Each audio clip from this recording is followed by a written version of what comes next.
Hi everyone, my name is Praise and I'll be sharing 8 tips of how life is abroad, and later on in the video I'll be giving 2 honest opinions of how life really is abroad. And without further ado, let's get right into the video. So don't mind me, I'll be checking through my list while I'm giving you the tips. First off, you'll be paying bills, lots of them, be it rent, utility bills, food, internet, insurance, transport and taxes. There isn't any place to crash like you would in Nigeria, like a place to stay with mom or dad or anyone, because basically you have no relatives here. So you're gonna be paying bills, the rent, yeah, and maybe for the rent for the beginning of staying you're gonna pay caution. That's basically like 3 times the usual rent to get this particular apartment. Yeah, and I cannot even talk about how difficult it is to find an apartment here abroad, especially Europe, places like Germany or Italy. Yeah. So the second one would be you have to do everything yourself. There isn't anything like housemaid or security or someone to come and quickly fix something for you. Everything is costly and you have to do things yourself. For example, cook, clean, doing laundry, maybe handling the paperwork or even managing appointments. Independence is compulsory and it's not even an option.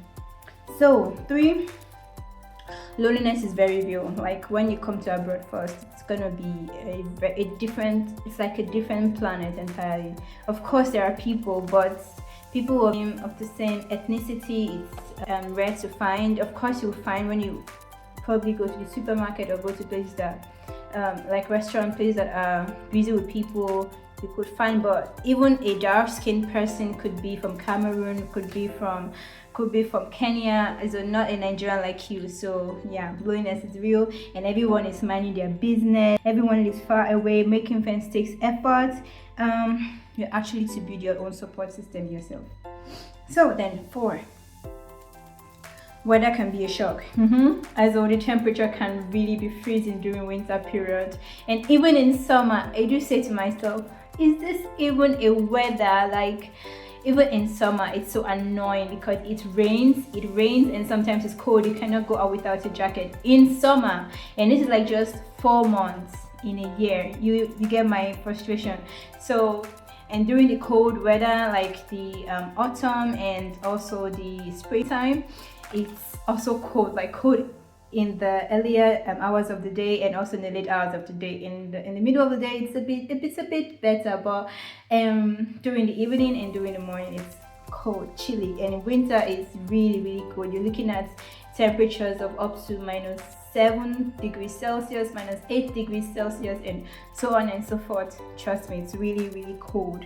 And sometimes the jackets are so annoying. They're so heavy and you have to wear your clothes, your jacket, your heavy boots, and yeah. So that is something you have to also know. The weather is really cold. There's also something called early sunset, like around 5 p.m. winter time it's already dark, like already like 9 p.m. that kind of dark, like, yeah, you get what I mean. And most people have seasonal depression because during the winter times, for example, it's boring. You cannot just go out like you would in summertime. So yeah, you stay home, you go to work, you come back home. If you want to come abroad, it's really important to learn the culture. People abroad, people here in the Western country, they value privacy. Like you don't get into people's businesses anyhow. You have to mind your business. The next on my list would be money management. That one is also crucial.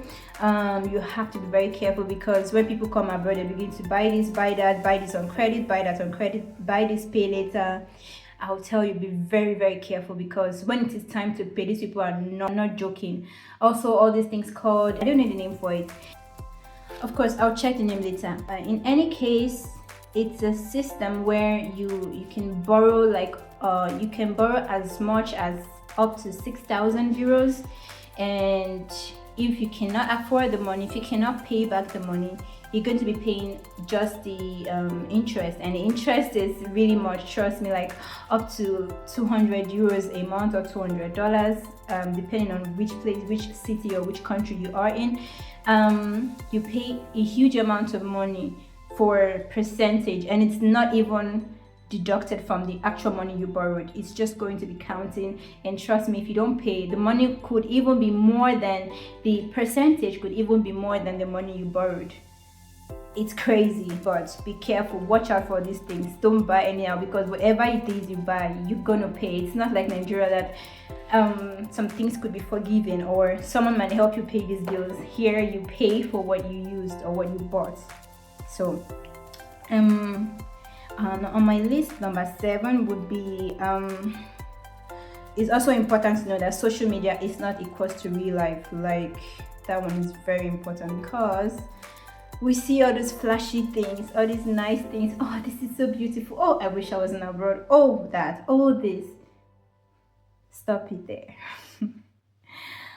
Madam, if you come to abroad, you have to start from where you are. Like, you start with maybe sharing an apartment, you start by maybe studying, you start whatever you came with, you have to start there. There isn't jumping, there isn't I'll get there, I'll make money in 6 months time. Trust me, you'll be paying taxes by that 6 months than earning your own money. You would have for you to even earn that kind of money, you would have paid a huge amount of tax. It doesn't work that way. For you to buy a house in less than 6 months, you must be earning maybe 6 digits or so. You cannot just come and start working and then think you will buy a house in less than a year or less than 6 months. And so that one. Then the next on my list is cost of living and financial preparedness.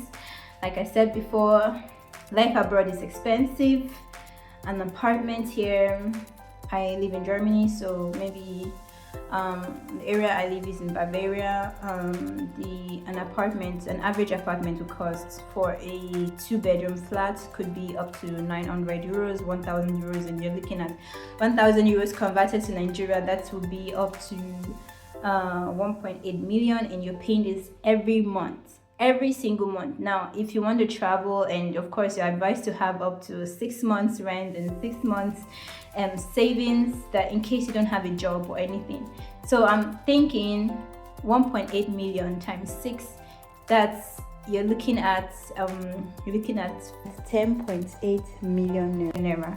That's a huge amount of money, minus food, minus going out, minus self-care, minus transport. It's a huge amount of money, so you have to be prepared that when you're coming abroad, you're gonna have to spend a lot of money. Yeah, and please research the cost of rent, the cost of food, the cost of transport, insurance, and taxes in your destination. Please, I don't want you to come into the country and then realize that it's not what you were told. Like, abroad, things vary depending on the city you live in, the country you live in. You need to be prepared. You cannot be eating doner every time or eating hamburger every time. Yeah. Have at least 3 to 6 months of savings if possible. I've also talked on that. And understand how credit scores work and how to build one early. So now I'll be talking about my honest opinion of life abroad. The first question is life abroad actually better than life in Nigeria? This one is a good question, but this one depends on what skills you have and on your financial status. Have enough money on your own, and if you have skills like maybe you're a doctor, maybe you have to research the things, the labor market. What do they need in the place you're going to, this destination, this place you want to travel to? What do they need? What is needed? Now, if you have the skills that these people need, you will be better off.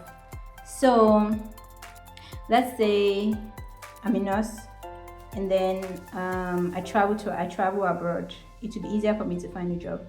It will be easier for me to adapt. It will be easier for me to live, to make a life, to be more easier than, let's say, someone who doesn't even have a handwork, or maybe someone who is a secretary. She worked as a secretary.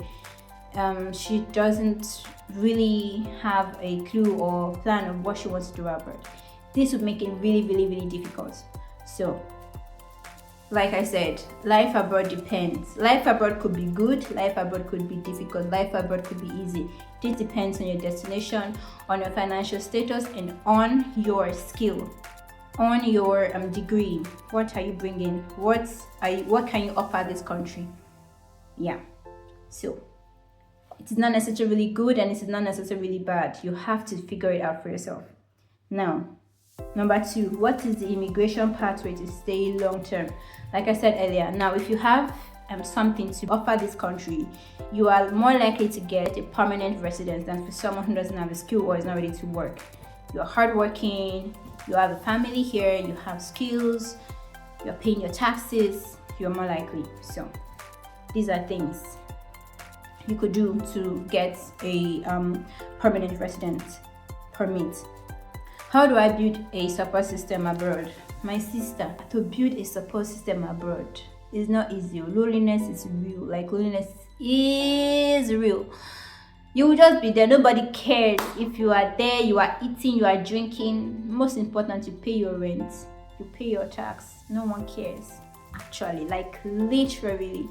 So in order to build a support system, you have to attend events. Just go out. If you are invited for this, invited for that, it starts as little as learning the language. Maybe if you're in a country where national language is not English, you start by learning the language. If you are in a country where the national language is English, look for a sort of training.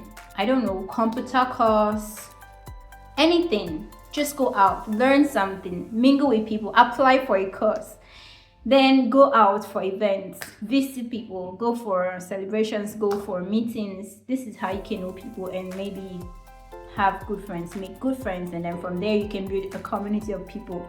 But say you stay on your own, it's difficult. Trust me, it is so difficult. So, and then the other one will be, is it really as people make it look on social media? Is it really that easy, or is it really that bad? Also, is it really good, or is it really bad? Like I said earlier, living abroad can make you or break you. This depends on what it is you bring. What do you have? I would advise people back home in Nigeria, if you are planning to come abroad, please not only have a degree, not only go to that school, learn that course, not only that, have handwork.